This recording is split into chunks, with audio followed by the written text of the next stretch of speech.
So this is the session 1 for the response spectrum, that is the model 2. The course outcome of this model is that to develop the response spectra for a given earthquake time history and its implementation to estimate the response of given structures. So initially it includes the basics of the structure dynamics. So we'll see the basics of the structure dynamics in real life. Before this one, going into the response spectrum, the analysis. So let us see that in reality, the structures are subjected to loads which are vary with respect to time. Expect the self weight of the structure, all other loads vary with respect to time. In many cases, this variations of load is small, hence the static analysis is sufficient. However, in case of offshore structures like oil rigs or a high-rise buildings subjected to lateral loads, the lateral loads may be a wind, earthquake. So here we'll notice the dynamic effect of the load, and that must be explored for knowing the exact safety and reliability of the structure. So let us see the comparison between the static and dynamic analysis. As far as the static analysis is concerned, so here the loads are constant, that is as far as its magnitude is concerned, direction, and even the point of applications. Hence the time is invariant, means it is not the important. Whereas on the other side, the dynamic analysis is that the loads are varying with respect to time, hence the analysis is depends upon the time. Whereas in case of static analysis, the static equilibrium is applicable, whereas in case of dynamic analysis, dynamic equilibrium is applicable. Then in case of static analysis, the motion does not occur, means it is at rest only. So whereas in case of dynamic analysis, the characteristics of motion in the form of displacement, velocity, and acceleration. So they are the important parameters, means all these three parameters are to be considered in the dynamic analysis. So now let us see the Lombard principle. So let consider a block resting on a horizontal surface. Let it be subjected to force as it is shown in the figure and set to motion. So whatever the free body diagram is there, it is also shown that in the Lombard principle, it's mainly Newton's second law. So here in the free body, whatever the diagram is there, it's showing the weight of the structure W, and here if the weight is there, then normal reaction is in the opposite direction, and since the direction of motion is in this direction, hence the inertia force is in the opposite directions. So here we find a single force that is called as a resultant force. By using the Newton's second law, whatever the resultant force is there, so that is Rf is equal to ma, and where m is the mass of the block, which is also can be represented as W by G, that is the weight divided by acceleration due to gravity. So whatever the A is there, so it's a accelerations of the block.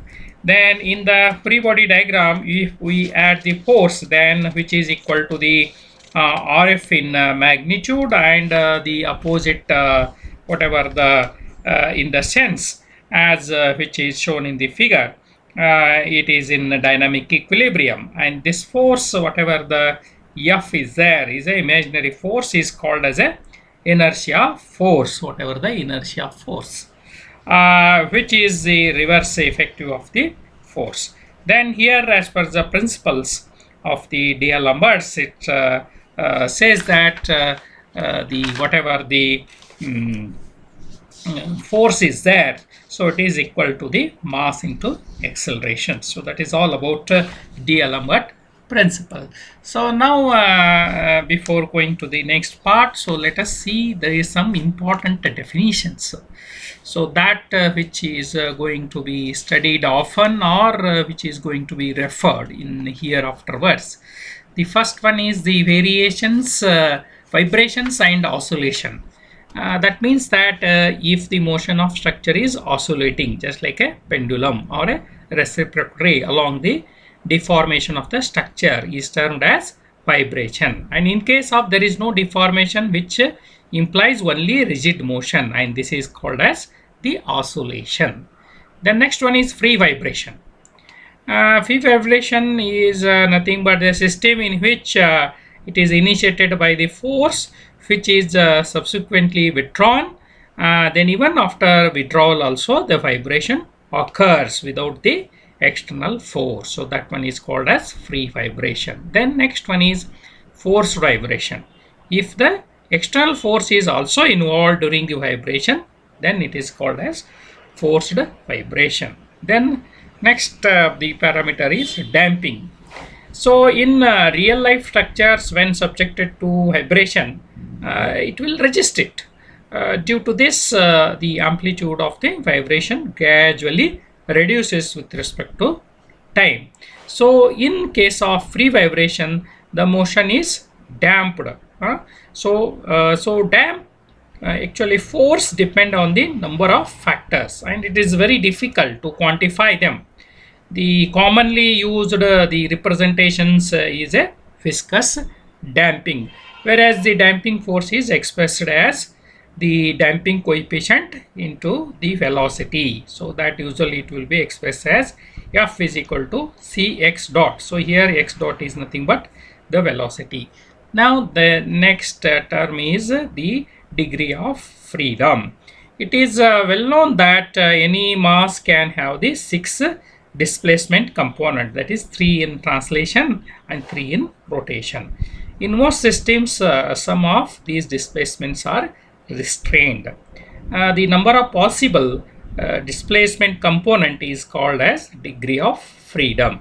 Hence the degree of freedom also represent the minimum number of coordinate systems required to denote the position of the mass in any instant of time.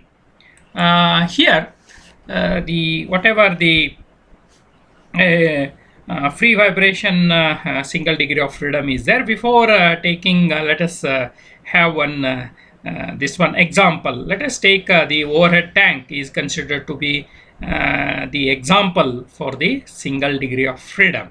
So here it is modeled as a cantilever column with the concentrated mass at the top. If we want to excel the vibration, then only one coordinate y is sufficient to takes place the displacement in one direction, and if only the flexure deformation is required, then also only one coordinate in the x direction is required. If the both is required, then it is called as a two direction, x and y direction, if displacement is there. Depending upon the coordinate system, the description of the motions will have the single degree of freedom or a multi degree of freedom, or a sometimes the continuous system. So let us see the free vibration of a single degree of freedom.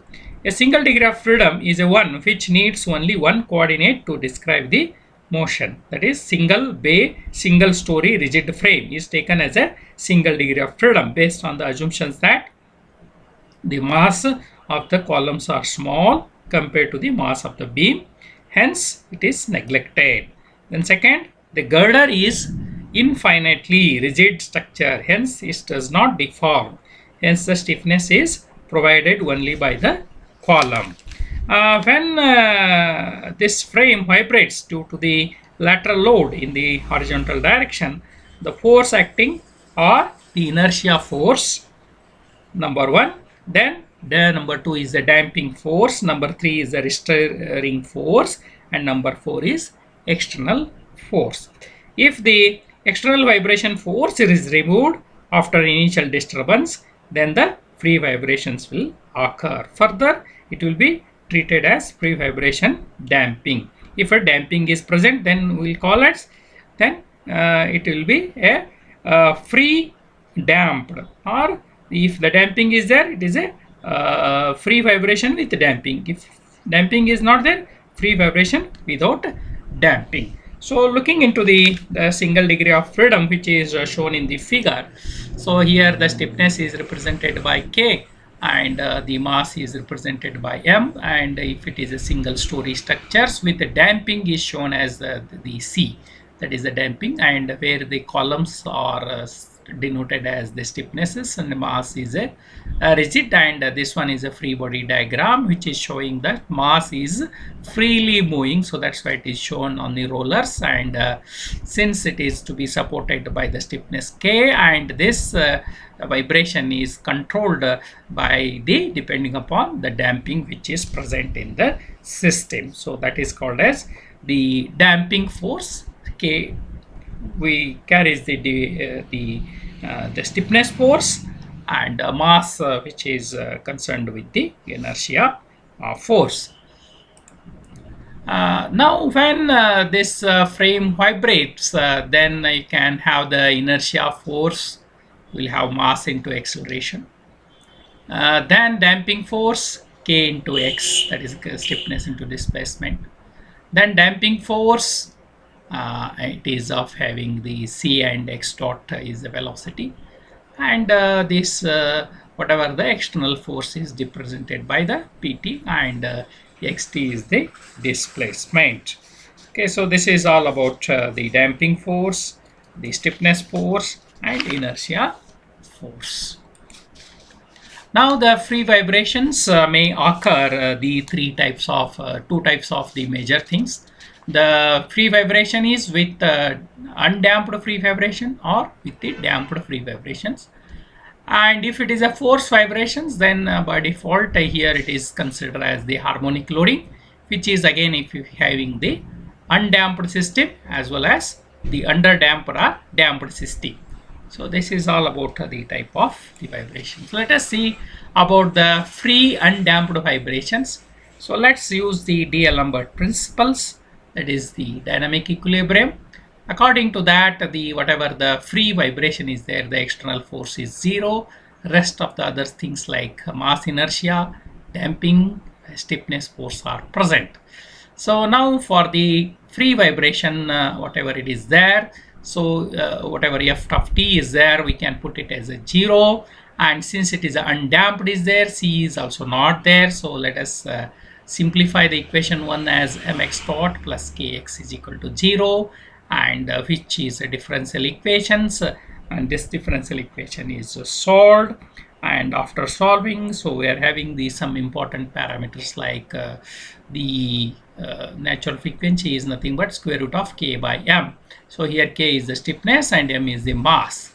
And now let us put the same thing in this equation, and now solve for this equations with putting the x is equal to a raised to e raised to gamma t, and then whatever x dot is there, a into e raised to gamma t into gamma. So x double dot t is there, a into e raised to gamma t into gamma square. So like that, after substitution, so we'll have the equations, and then the same thing we can put it in these equations.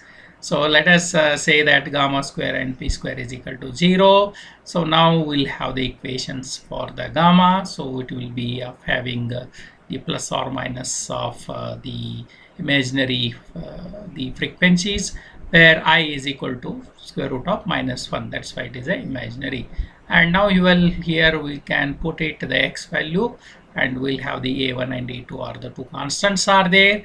So now we can put the given equations in this form, equation number 4. Again the rearranging the equations, so we'll have the equation number 5u, and now after simplifications we will be having the frequency is equal to 2 pi, or the time period is equal to 2 pi by this whatever the p is there, and or the t is equal to 2 pi into square root of m by k, or the frequency is 1 by t here.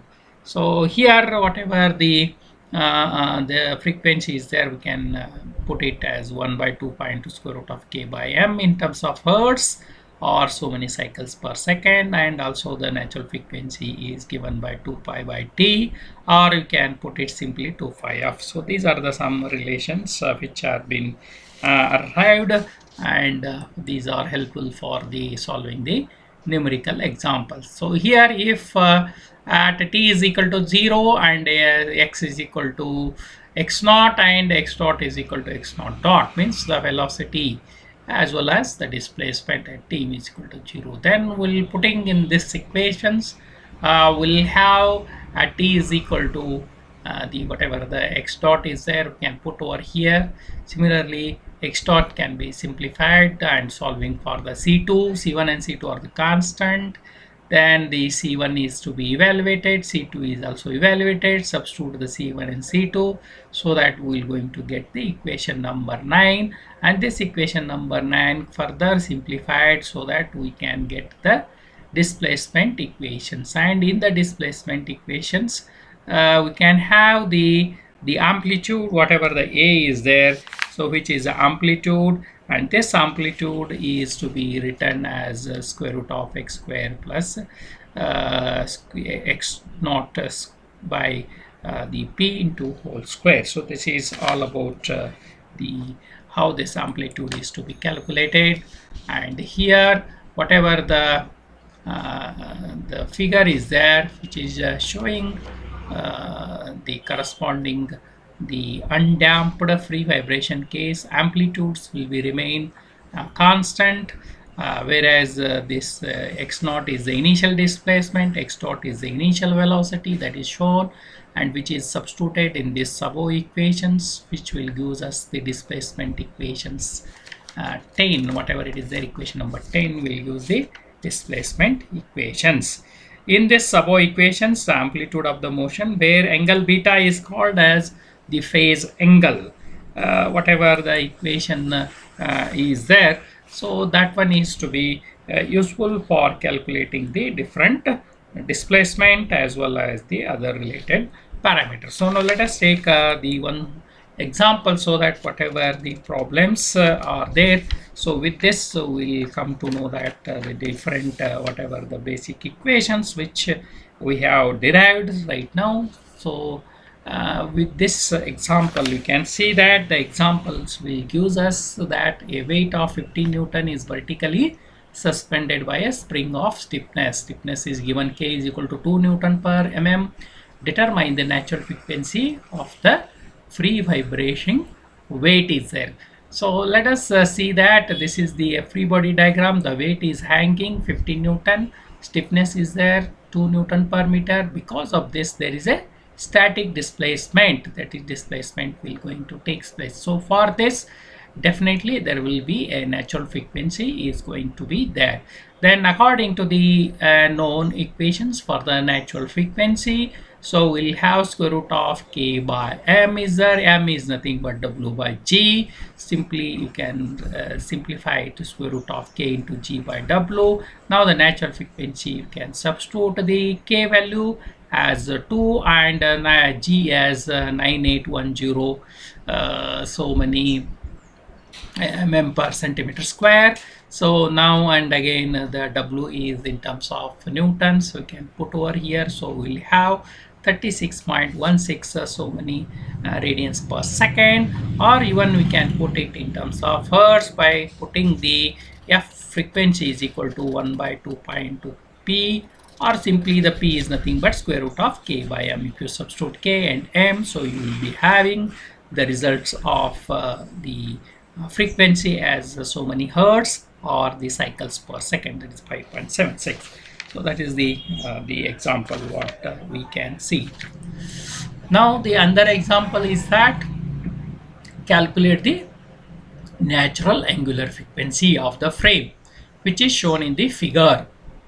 Compute also the natural period of the vibration if the initial displacement is given as 25 mm and initial velocity as 25 mm per second. What is the amplitude and displacement at t is equal to 1 second. So we will be having a to b one the whatever the column is there, and c to d is there, another column is there, and here it is given whatever the dimensions are there so much of Newton per mm it is there. Newton per mm is the stiffnesses at A to B, as well as the whatever the B to D to C is there, and also the whatever the mass is there here.